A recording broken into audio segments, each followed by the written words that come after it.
The busy and successful Sunbury Line, located in Melbourne's northwest, was first constructed on the 10th of February in 1859, 162 years ago, and today 12 stations lie along the 33.5 kilometre line. Suburban trains made their way to Sunbury in 2012, and in 2019 over 10 million passengers used the line, displaying its importance to the Melbourne train system. And now let's head to our first station at Middle Footscray. Middle Footscray Station opened on the 10th of December in 1906 and has 280,000 annual passengers. In 1927, the station was completely rebuilt when the South Kensington to West Footscray goods line was built, which now runs under Footscray Station. Today, 6 tracks run through the station, with 2 to the north carrying the freight trains and XPT between Melbourne and Sydney, and 2 to the south carrying the regional rail link.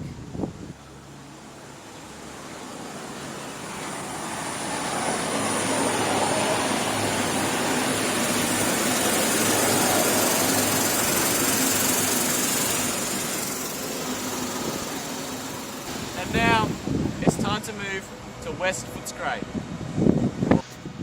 West Footscray Station opened on the 1st of October in 1888 and has 733,000 annual passengers.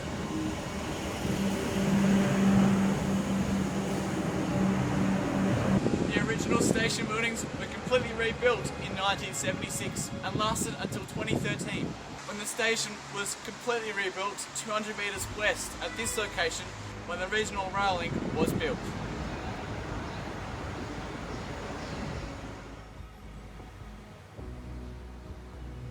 With the Metro Tunnel not too far away, many upgrades along the Sunbury Line are occurring, including here at West Footscray, where there was a new platform where this train's leaving, which opened last year in 2020. This will make it so that when trains are running through the tunnel in 2025, Platform 2 will be a terminating platform with trains running on either side.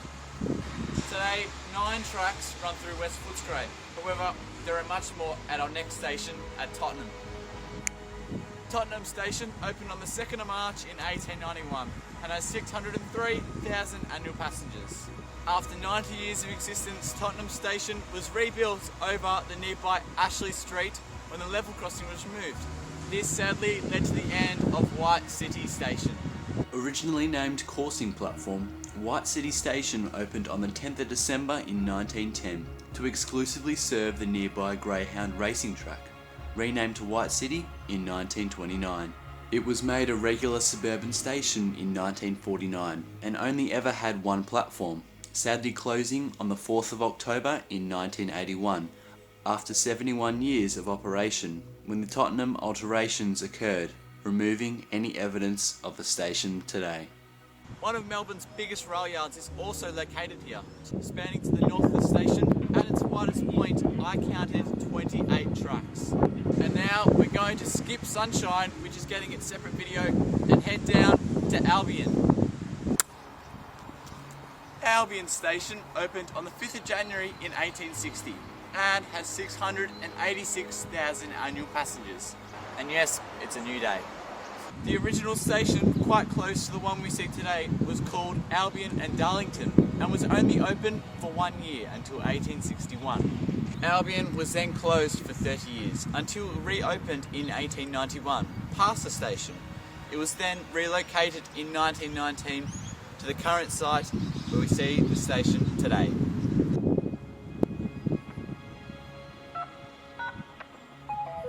In 1961, the Ballarat Road level crossing was removed, and today the station serves the junction between the Sunbury Line and the Albion to Chicana freight line, which junctions off just past the station.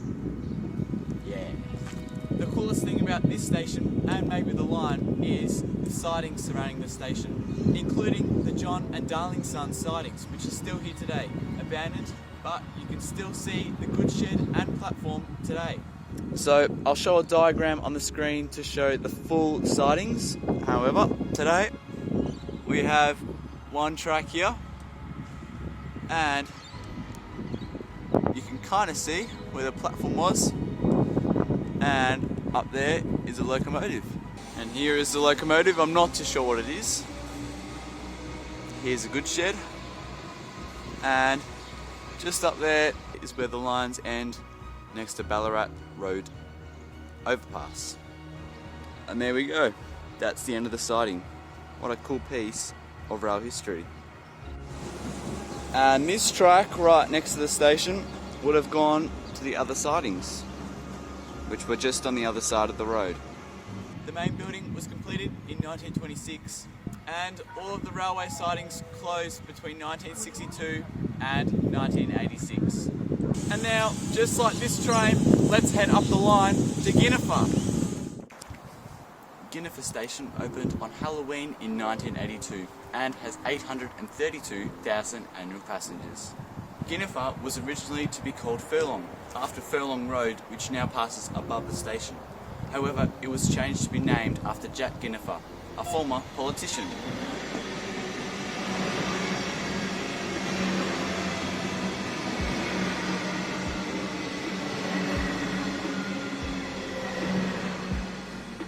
Guinevere was rebuilt in 2016 to remove the Furlong Road level crossing, opening on the 1st of November as this nice below ground station. And now let's move to a former terminus at St Albans. St Albans station opened on the 1st of December in 1887 and has just under 1.2 million annual passengers. St Albans was the terminus of the electrified line for 81 years between 1921 and 2002, when the line was extended to Sydenham. For the first year of its life, only 3 trains each way went through the station, and passengers had to ask the guard to stop at the station. The original station was located on the northern side of Main Road. However, St Albans was rebuilt in 1959 and located on the southern side of Main Road, where the station is today. Interestingly, from 1959, Platform 1 was a dock platform for terminating suburban trains, and the original Platform 3 on the northern side of Main Road was still in use until 2002, when it was replaced.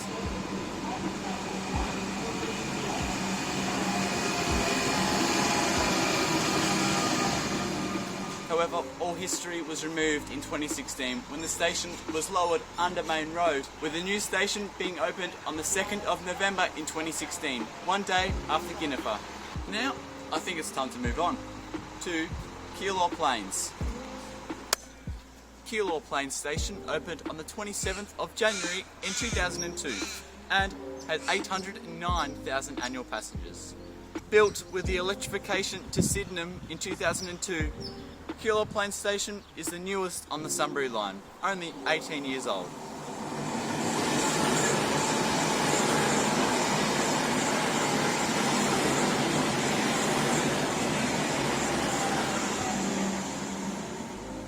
As you can expect from a new station, there is not much history. However, Taylor's Road level crossing received boom gates in 1984 and the level crossing was removed in 2008. And now, let's head to Water Gardens. Swipe, swipe.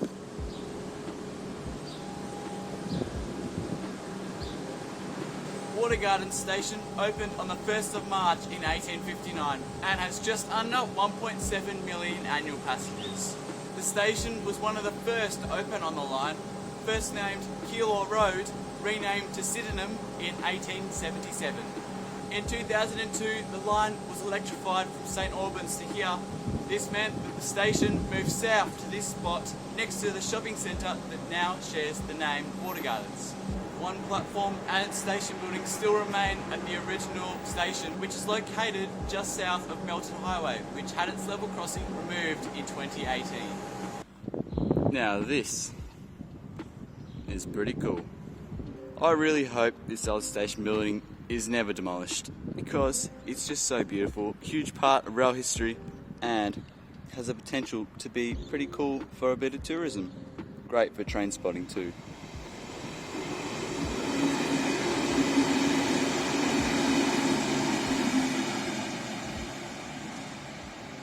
One interesting thing to note is that the station was meant to be called Sydenham, with the brickworks having that name. However, it was eventually named Water Gardens after the naming rights were sold off to the shopping centre nearby.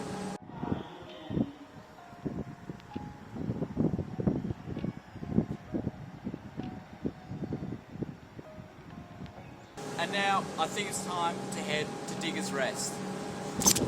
Oh no.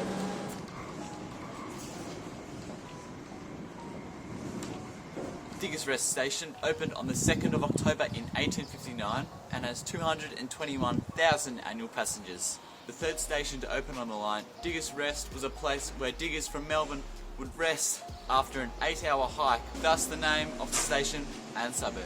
The station had a goods shed and platform at the up end of platform 2, which opened in the 1860s and closed in 1989.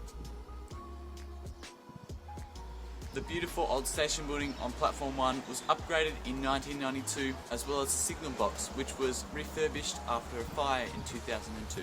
In 2012, the station was upgraded when suburban trains started running through the station and the platforms were extended.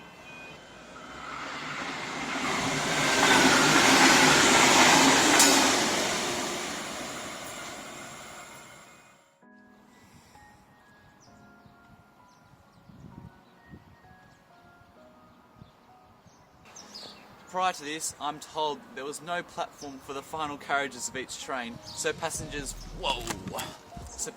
wanting to get off would have to move down the train. The distance between Water Gardens and Diggers Rest is the second biggest on the network, coming in at just over 9.5 kilometres. Now that is very far.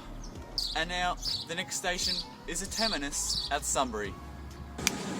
Sunbury Station opened on the 10th of February in 1859 and has 803,000 annual passengers. For the first 2 years of its life, Sunbury was the terminus of all railways until 1861, when the line was extended to Wood End. There was a large goods shed to the south, a silos to the north, and animal ramps and yards, all demolished in the 1980s. The historic station buildings were refurbished in 1993, and Sunbury became the terminus of suburban services in November of 2012. Also, what is this strange building on platform 2? Let me know down below if you know what it is. The electrification of Sunbury was first planned in the 1970s and was delayed, of course, 40 years. And the distance between here and Diggers Rest is the 6th longest on the Melbourne train system. And there you go, the Sunbury line, all done and dusted. Some parts of it have been open for over 160 years. Other parts, under 20 years. A good mix for a big part of the Melbourne train system. Thank you guys for watching another video. Like and subscribe if you did enjoy, and as always, let me know down below of any video suggestions or feedback. This has been the Train Man, and until next time, goodbye.